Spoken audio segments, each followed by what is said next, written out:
지금까지 당신은 잘 살아왔다고 생각하셨나요? 하지만 냉정히 말하겠습니다. 지금까지 당신은 잘못 살아왔습니다. 아니, 정확히는 잘못 늙어가고 있습니다. 엊그제 동네 슈퍼에서 충격적인 장면을 목격했습니다. 같은 70대로 보이는 두 분이 계셨는데, 한 분은 구부정한 등의 힘없는 표정으로 장을 보고 계셨고, 다른 한 분은 반찬 가게 아주머니와 정정하게 농담을 주고받으며 환하게 웃고 계셨습니다. 둘 다 비슷한 연령대였지만 마치 20년 차이가 나는 것처럼 보였죠. 그 순간 깨달았습니다. 나이는 숫자가 아니라 선택이라는 걸 말입니다. 30년간 수많은 중장년층과 상담해오면서 발견한 충격적인 진실이 있습니다. 똑같은 나이, 똑같은 환경에서도 어떤 분들은 날마다 죽어가고 어떤 분들은 날마다 다시 태어나고 있다는 사실입니다. 그 차이를 만드는 5가지 비밀을 오늘 모두 공개하겠습니다. 구독과 좋아요는 저에게 큰 힘이 됩니다. 먼저 눌러주시고 시작하겠습니다. 지금부터 말씀드릴 내용은 여러분의 남은 시간을 완전히 뒤바꿀 이야기입니다. 절대 놓치지 마세요. 첫 번째 비밀부터 시작하겠습니다. 대부분의 사람들이 나이 들면서 가장 큰 실수를 하나 합니다. 바로 웃는 것을 잊어버리는 겁니다. 언제부터인가 하루 종일 웃지 않고 지내는 날이 많아졌을 겁니다. 아침에 일어나면 여기저기 쑤시고, 뉴스를 보면 짜증나고, 자식들 생각하면 속상하고. 그런데 여기서 놀라운 사실 하나를 알려드리겠습니다. 어린아이들은 하루에 평균 400번을 웃습니다. 성인은 고작 15번이죠. 60대가 넘으면 하루에 한 번도 웃지 않는 날이 많다고 합니다. 이건 단순히 기분의 문제가 아닙니다. 의학적으로 증명된 사실인데, 웃을 때 우리 몸에서는 엔도르핀이라는 행복 호르몬이 분비됩니다. 이게 천연 진통제 역할을 해서 실제로 아픈 곳이 덜 아프게 느껴져요. 동시에 스트레스 호르몬인 코르티솔은 급격히 줄어듭니다. 한 번 크게 웃는 것이 산책 30분 한 것과 같은 운동 효과를 낸다는 연구 결과도 있습니다. 심장 박동이 빨라지고, 혈액순환이 좋아지고, 면역세포가 활성화되거든요. 더 놀라운 건 이겁니다. 뇌는 진짜 웃음과 가짜 웃음을 구별하지 못해요. 거울 앞에서 억지로라도 웃으면 뇌는 지금 행복하구나 라고 착각합니다. 그래서 정말로 기분이 좋아지는 거죠. 행복해서 웃는 게 아니라 웃어서 행복해지는 겁니다. 실제로 일본의 한 요양원에서 실험을 했는데 매일 아침 10분간 웃기 운동을 한 노인들의 우울증 지수가 3개월 만에 절반으로 줄었다고 합니다. 약물 치료보다 효과가 좋았어요. 그럼 구체적으로 어떻게 해야 할까요? 매일 아침 거울 앞에서 억지로라도 10초간 웃어보세요. 처음엔 이상할 거예요. 하지만 일주일만 해보세요. 분명 달라지는 걸 느끼실 거예요. 재미있는 예능 프로그램을 의도적으로 찾아서 보세요. 개그 프로그램, 코미디 영화, 심지어 옛날 프로그램 다시 보기도 좋습니다. 요즘은 유튜브에도 재미있는 콘텐츠가 많아요. 친구들과 만날 때 재미있었던 일들을 나눠보세요. 옛날 이야기라도 좋아요. 젊었을 때 실수담, 아이들 어렸을 때 에피소드 같은 것들 말이에요. 하루에 한 가지씩은 유머러스하게 해석해보세요. 비가 오면 하늘이 빨래하는구나. 교통이 막히면 차들이 잠깐 쉬는구나. 이런 식으로요. 관점을 바꾸면 모든 게 재미있어져요. 복지관이나 문화센터에서 웃음 치료 프로그램을 많이 해요. 참여해보시면 정말 기분이 좋아져요. 같이 웃는 사람들이 있으니까 더 즐거워지거든요. 웃긴 사진이나 동영상을 모아보세요. 손자, 손녀들이 보내준 재미있는 영상, 귀여운 동물 사진 같은 것들이요. 힘든 일이 있을 때 꺼내서 보면 기분이 금방 좋아져요. 웃음은 최고의 명약입니다. 부작용도 없고 돈도 안 들어요. 두 번째 비밀로 넘어가겠습니다. 많은 분들이 나이 들면서 가장 큰 착각을 하나 하십니다. 이제 늙어서 배울 게 없다는 착각 말입니다. 이거야말로 진짜 늙음의 시작입니다. 뇌과학자들이 수십 년간 연구한 결과 충격적인 사실이 밝혀졌습니다. 인간의 뇌는 90세가 되어도 새로운 신경세포를 만들어낼 수 있다는 거예요. 이걸 뇌의 가소성이라고 부릅니다. 새로운 것을 배울 때마다 뇌에서는 새로운 신경 연결이 만들어집니다. 이게 바로 치매를 예방하는 가장 확실한 방법이에요. 운동보다도 효과가 좋다고 합니다. 더 놀라운 건 새로운 걸 배우면 자존감이 올라간다는 거예요. 아, 나도 아직 할 수 있구나라는 깨달음이 삶에 대한 의욕을 되살려줍니다. 제가 만난 분 중에 75살에 한글을 배우신 분이 계세요. 평생 남편에게만 의존해 살았는데 남편이 돌아가신 후 혼자서는 아무것도 할 수 없다는 걸 깨달으셨죠. 그래서 동네 평생교육원에 등록하셨어요. 처음엔 손잡벌대는 선생님 앞에서 부끄러워하셨는데 지금은 스스로 은행 업무도 보시고 버스 타고 어디든 다니십니다. 그분이 하신 말씀이 세상이 이렇게 넓은 줄 몰랐다였어요. 또 다른 분은 70세에 탁구를 시작하셨는데 이제는 동네 탁구장에서 꽤 유명하세요. 늦게 시작했지만 그래서 더 간절하고 즐겁다고 하시더군요. 처음엔 공도 제대로 못 쳤는데 지금은 젊은 사람들과도 게임을 할 정도가 되셨어요.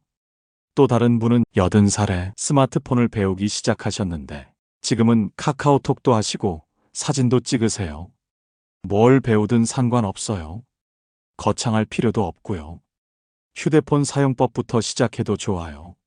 문자 보내기, 사진 찍기, 인터넷 검색하기 이런 것부터요. 요즘은 카카오톡 같은 메신저 앱을 배우시는 분들도 많아요. 요리도 좋습니다. 영어 공부도 추천해요. 하루에 단어 하나씩만 외워도 1년이면 365개예요. 헬로, 땡큐 같은 간단한 표현부터 시작하면 됩니다. 그림 그리기, 서예, 뜨개질 원예, 노래, 악기 연주 뭐든 좋습니다. 독서도 훌륭한 학습입니다. 젊었을 때 읽지 못했던 책들을 이제 천천히 읽어보세요. 도서관에 가면 대활자본도 많이 있어요. 중요한 건 새로운 도전을 멈추지 않는 거예요. 배울 때 꼭 기억하셔야 할 몇 가지 팁을 드릴게요. 완벽을 추구하지 마세요. 잘하려고 배우는 게 아니에요. 즐기려고 배우는 겁니다. 실력보다는 과정에서 오는 즐거움이 더 중요해요. 혼자 하지 마세요. 같이 배우는 사람을 찾으세요. 친구들과 함께하면 재미도 2배, 효과도 2배예요. 서로 격려하고 도움을 주고받으면서 배우는 재미가 더 커져요. 작은 목표부터 세우세요. 한 번에 많은 걸 하려고 하지 말고 하루에 조금씩이라도 꾸준히 하세요. 오늘은 단어 하나만 외우자. 오늘은 줄 하나만 그려보자. 이런 식으로요. 실수를 두려워하지 마세요. 실수해도 서툴러도 괜찮습니다. 그 과정 자체가 뇌를 자극하고 삶을 풍요롭게 만들어요. 젊은 사람들도 처음엔 다 서툴렀어요. 성과에 연연하지 마세요. 남과 비교하지 말고 어제의 나와 비교하세요. 어제보다 조금 나아졌다 이 정도면 충분해요. 기록을 남겨보세요. 일기에 오늘 배운 것을 적어보세요. 나중에 보면 얼마나 많이 발전했는지 알 수 있어요. 여러분도 지금 당장 시작하세요. 작은 것부터라도요. 1년 후 여러분은 1살 더 늙어 있을 거예요. 그때 1년 전에 그거 배울 걸 하고 후회할 건가요? 아니면 1년 동안 이렇게 많이 배웠네 하고 뿌듯해할 건가요? 선택은 여러분 몫입니다. 배움을 멈추는 순간 늙음이 시작됩니다. 배움을 계속하는 한 여러분은 절대 늙지 않아요. 3번째 비밀입니다. 이건 정말 중요한 이야기예요. 대부분의 분들이 나이 들면서 자신의 가치를 과소평가합니다. 이제 쓸모없다, 할 줄 아는 게 없다며 스스로를 깎아내리죠. 그런데 이건 완전히 잘못된 생각입니다. 여러분이 살아온 그 수십 년이 얼마나 값진지 아세요? 일만 하신 게 아니잖아요. 자식들 키우고 부모님 모시고 사회에 기여하면서 살아오셨잖아요. 젊은 세대들이 지금 누리는 모든 것들의 기반을 여러분이 만드셨어요.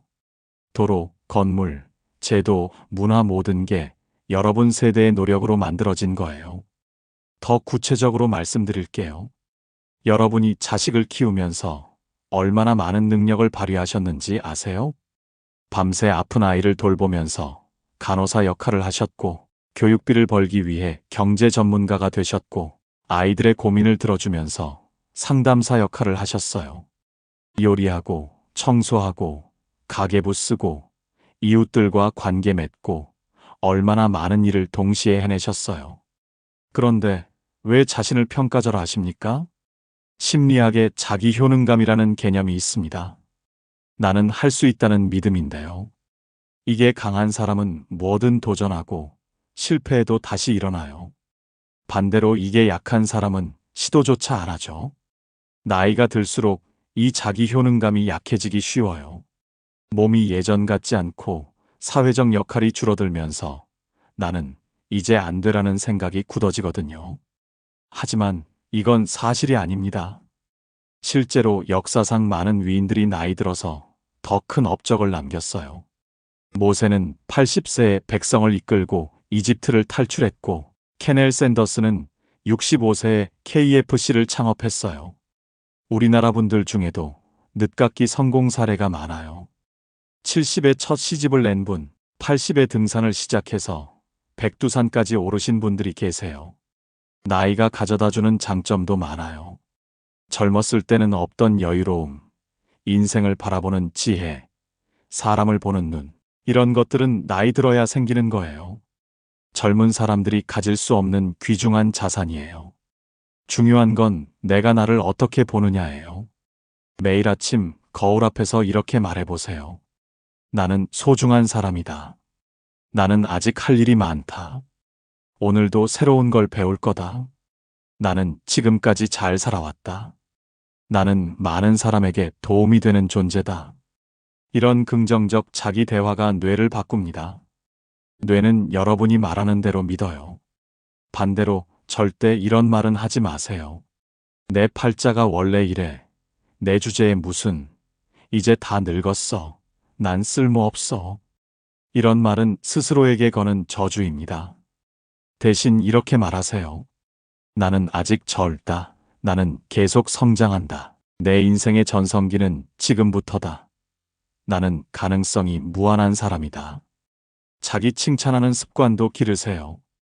작은 일이라도 해냈을 때 스스로를 격려해 주세요. 오늘 새로운 반찬을 만들었네. 잘했어. 산책을 빠뜨리지 않았네. 대단해. 이웃에게 먼저 인사했네. 좋은 일이야. 이런 식으로 자신을 인정해 주는 거예요. 타인의 평가는 바꿀 수 없지만 자기 평가는 지금 당장 바꿀 수 있어요. 그리고 자신만의 장점 목록을 만들어 보세요. 종이에 써보시는 것도 좋아요. 나는 음식을 잘한다. 나는 정리정돈을 잘한다. 나는 인내심이 강하다. 나는 경험이 풍부하다. 이런 식으로 자신의 강점들을 써보세요. 처음엔 어려울 거예요. 하지만 계속 찾다 보면 분명 나올 거예요. 자신의 과거 성취도 떠올려 보세요. 자식 잘 키운 것, 힘든 시절 잘 버텨낸 것, 부모님 잘 모신 것, 성실하게 일한 것, 이웃과 좋은 관계 맺은 것. 이 모든 게 대단한 성취예요. 여러분은 지금 이 순간도 충분히 가치 있는 존재입니다. 숨 쉬는 것만으로도 누군가의 부모로, 조부모로 존재하는 것만으로도 의미가 있어요. 네 번째 비밀로 넘어가겠습니다. 많은 분들이 나이 들면서 가장 힘들어하는 게 뭘까요? 바로 인간관계입니다. 자식 때문에, 배우자 때문에, 친구 때문에 스트레스 받으시는 분들이 정말 많아요. 내가 이렇게 키웠는데, 내가 이렇게 해줬는데 하면서 기대와 현실의 차이에 괴로워하시죠? 그런데 여기서 핵심적인 깨달음이 하나 필요합니다. 사람은 안 바뀝니다.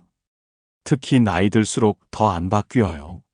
30년, 40년을 함께 산 배우자가 갑자기 달라질 리 없고, 다 큰 자식이 부모 뜻대로 될 리도 없어요. 이웃들이나 친구들도 마찬가지고요. 그럼 어떻게 해야 할까요? 답은 간단합니다. 받아들이는 겁니다. 아, 저 사람은 원래 저런 사람이구나. 내 뜻대로 안 되는 게 당연하구나. 이렇게 인정하는 순간부터 마음이 편해집니다. 심리학에서는 이걸 수용이라고 부르는데 스트레스 해소에 가장 효과적인 방법이라고 알려져 있어요. 부부 갈등의 대부분이 충족되지 않은 기대 때문에 발생한다고 합니다. 남편이 이렇게 해줬으면, 아내가 저렇게 해줬으면, 이런 기대가 충족되지 않으면 우리는 실망하고 화가 나죠. 구체적인 예를 들어볼게요. 아내는 남편이 좀 더 대화를 많이 해주길 원해요. 하루 있었던 일도 나누고 감정도 표현해주길 바라죠. 하지만 남편은 원래 말이 적은 타입이에요. 남편은 아내가 좀 더 자유를 줬으면 해요. 친구들과의 만남도 이해해주고 취미 생활도 인정해줬으면 하죠. 하지만 아내는 원래 걱정이 많은 성격이에요. 자식들 문제도 마찬가지예요. 부모는 자식이 자주 안부 전화라도 하고 명절 때는 꼭 찾아왔으면 해요. 손자들도 자주 보여줬으면 하고요. 하지만 자식들은 자식들 나름대로 바쁘고 또 요즘 세대는 부모 세대와는 생각이 달라요. 그런데 애초에 기대를 하지 않으면 어떻게 될까요? 실망할 일도 없습니다. 더 놀라운 건 기대를 버리고 받아들이기 시작하면 오히려 상대방이 조금씩 변한다는 겁니다. 왜 그럴까요? 사람은 자신을 있는 그대로 받아주는 사람 앞에서 가장 편안해지기 때문이에요. 편안해지면 마음이 열리고 마음이 열리면 자연스럽게 상대방을 위하는 행동이 나옵니다. 이게 바로 받아들임의 역설입니다. 바꾸려고 하면 안 바뀌고 있는 그대로 받아들이면 오히려 변한다는 거죠. 받아들임의 핵심은 그럴 수도 있지라는 주문입니다. 자식이 뜻대로 안 될 때도 그럴 수도 있지. 배우자가 답답할 때도 그럴 수도 있지. 세상이 마음에 안 들 때도 그럴 수도 있지. 이 말을 3번만 반복해 보세요. 신기하게도 화가 가라앉는 걸 느끼실 거예요. 그리고 또 하나 중요한 건 비교를 멈추는 거예요. 남의 자식은 효자 같고 남의 배우자는 다정해 보이죠. 하지만 그건 겉모습일 뿐이에요. 누구나 나름의 사정이 있고 모든 가족이 불완전해요. 그게 인간이거든요. 대신 있는 것에 감사하세요.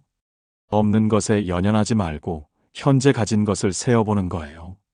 남편이 자상하지 않아도 건강하다는 것, 자식이 자주 안 찾아와도 잘 살고 있다는 것, 이런 것들에 감사하는 마음을 가져보세요. 받아들이기의 핵심은 이건 내가 바꿀 수 없는 일이야 라고 인정하는 거예요. 그 순간 에너지를 아낄 수 있고 그 에너지를 나 자신을 위해 쓸 수 있게 됩니다. 바꿀 수 있는 것과 바꿀 수 없는 것을 구분하는 지혜를 가지세요. 내 생각, 내 행동, 내 반응은 바꿀 수 있어요. 하지만 남의 생각, 남의 행동, 남의 선택은 바꿀 수 없어요. 마지막 5번째 비밀입니다. 이거는 정말 많은 분들이 모르고 계신 중요한 내용이에요. 나이 들어서도 행복한 부부들에게는 공통점이 하나 있습니다. 바로 적당히 놔두는 지혜예요. 한 심리학자가 결혼 50년 이상 된 부부들을 연구했어요. 그리고 놀라운 사실을 발견했습니다. 행복한 부부들의 비결은 많이 대화하는 게 아니었어요. 오히려 적당히 거리를 두는 거였습니다. 함께 있으면서도 서로의 공간을 인정하는 것. 그게 오래가는 부부의 비결이었어요. 여기서 유명한 이야기 하나를 소개할게요. 남편이 아내를 행복하게 하는 방법은 5가지다. 예뻐해준다, 사랑해준다, 여행 보내준다, 용돈 준다, 칭찬해준다. 그런데 아내가 남편을 행복하게 하는 방법은 딱 한 가지다. 그냥 놔둔다. 웃긴 농담 같지만 곱씹어보면 이보다 지혜로운 말이 없어요. 남편이 원하는 건 뭘까요? 아내가 이것저것 챙겨주는 거 아니에요. 그냥 놔두는 거예요. 오늘 뭐 먹을 거야? 어디 가는 거야? 언제 들어와? 이런 질문들이 사실은 부담이에요. 아내가 원하는 건 뭘까요? 남편이 로맨틱하게 대해주는 거 아니에요. 잔소리 안 듣는 거예요. 그렇게 하면 안 돼. 내가 몇 번 말했어. 왜 자꾸 그래? 이런 말들이 사실은 상처가 되거든요. 서로 놔두는 것. 이게 노년 부부의 지혜입니다. 실제로 행복한 노년 부부들을 보면 각자의 취미와 관심사를 가지고 있어요. 남편은 바둑을 두러 가고, 아내는 노래 교실에 가고, 점심은 각자 해결하고, 저녁에 집에서 만나서 하루 있었던 일을 간단히 나누죠. 서로에게 의존하지 않으면서도 함께 있는 거예요. 이건 무관심과는 달라요. 관심은 이때 간섭하지 않는 거예요. 사랑은 하되 속박하지 않는 거예요. 그리고 또 하나 중요한 소통 방법이 있어요. 바로 공감이에요. 남편이 머리가 아파라고 말했을 때 아내의 반응은 보통 두 가지예요. 약 먹었어? 아니면 머리가 아프구나. 어느 쪽이 남편에게 더 위로가 될까요? 놀랍게도 두 번째예요. 왜냐하면 첫 번째는 해결이고 두 번째는 이해거든요. 사람은 해결책보다 공감을 먼저 원해요. 특히 나이 들수록 더 그래요. 젊을 때는 문제를 해결하는 게 중요했지만 이제는 마음을 알아주는 게 더 중요해요. 공감은 상대의 감정을 있는 그대로 되풀이하는 거예요. 힘들어하면 힘들구나. 짜증나 하면 짜증나는구나. 속상해하면 속상하구나. 이렇게 단순히 되풀이하는 것만으로도 상대는 이 사람은 날 이해해준다고 느껴요. 해결책을 주려 하지 말고 그냥 들어주기만 해도 충분해요. 자식들과의 관계에서도 마찬가지예요.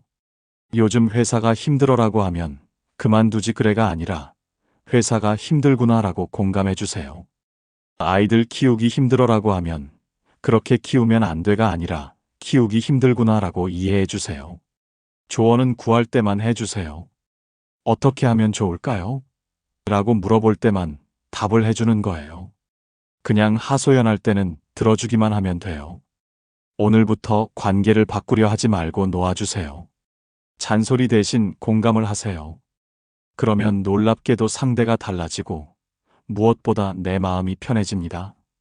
자, 지금까지 5가지 비밀을 모두 말씀드렸습니다. 하나씩 다시 정리해 볼게요. 첫째, 의도적으로 웃으세요. 하루에 한 번은 소리내어 웃는 시간을 만드세요. 둘째, 뭔가를 계속 배우세요. 작은 것부터라도 새로운 도전을 멈추지 마세요. 셋째, 자신의 가치를 인정하세요. 스스로를 격려하고 칭찬하는 습관을 기르세요. 넷째, 현실을 받아들이세요. 바꿀 수 없는 건 그냥 인정하고 넘어가세요. 다섯째, 적당히 놔두세요. 관계에서는 거리감이 때로는 더 소중해요. 이 5가지만 실천해도 여러분의 남은 인생이 완전히 달라질 거예요. 그런데 여기서 한 가지 더 중요한 걸 말씀드릴게요. 스트레스는 완전히 없앨 수 없어요. 오히려 적당한 스트레스는 성장의 동력이 되죠. 문제는 이거 안 되면 끝이야라는 극단적 사고예요. 이런 무거운 생각을 그래, 이런 일도 있을 수 있지. 차라리 일찍 알게 돼서 다행이야로 바꿔보세요. 감사하는 마음도 중요해요. 버스 기사님께, 마트 직원에게, 자식의 안부 전화에 감사하세요. 작은 것에서 감사를 찾으면 모든 게 감사할 투성이에요. 혼자서 생각만 하지 말고 나가서 사람들을 만나세요. 경로당이든 도서관이든 어디든 좋아요. 사람과의 만남이 가장 좋은 치료제예요. 유머 감각도 기르세요. 비가 오면 하늘이 빨래하는구나. 길이 막히면 차들이 잠깐 쉬는구나. 관점을 바꾸면 모든 게 재미있어져요. 기대치도 낮추세요. 처음부터 기대하지 않으면 실망할 일도 없어요. 대신 작은 것에도 만족하고 감사하는 마음을 가져보세요. 말을 길게 하면 잔소리가 됩니다. 대신 상대방의 장점을 찾아 칭찬하고 대화할 때는 상대방 말을 되풀이해서 공감해 주세요. 화가 날 때는 하나, 둘, 셋 세고 나서 말하세요. 화낼 때 하는 말은 대부분 마음에도 없는 소리거든요. 건강 관리도 중요해요. 규칙적인 운동, 균형 잡힌 식사, 충분한 수면이 기본이죠. 사회 활동에도 참여해 보세요. 봉사 활동이나 동호회 활동을 통해 보람을 느껴보세요. 여러분, 인생의 후반전이라고 하지만 저는 이 시기야말로 진정한 전성기라고 생각해요. 지금까지 쌓아온 지혜와 경험, 그리고 이제야 얻게 된 여유로움이 만나는 시간이니까요. 젊었을 때는 남을 위해 치열하게 살았어요. 이제는 나를 위해 살아도 돼요. 남의 시선 신경 쓰지 말고 내가 하고 싶은 대로, 내가 행복한 방식으로 살아가세요. 오늘 말씀드린 5가지 비밀을 기억해 주세요. 웃기, 배우기, 인정하기, 받아들이기, 놔두기. 이 모든 것은 특별한 재능이나 돈이 필요한 게 아니에요. 지금 이 순간부터 누구나 시작할 수 있어요. 나이는 정말 숫자에 불과해요. 중요한 건 마음의 나이예요. 마음이 젊으면 몸도 따라와요. 주변 사람들도 달라 보이게 돼요. 여러분의 남은 인생이 웃음과 행복으로 가득하길 바라겠습니다. 오늘 이 시간이 조금이라도 도움이 되셨다면 구독과 좋아요 버튼 눌러주시고 댓글로 여러분의 생각도 들려주세요. 어떤 새로운 도전을 시작해 보실 건가요? 어떤 작은 변화부터 시도해 보실 건가요? 궁금합니다.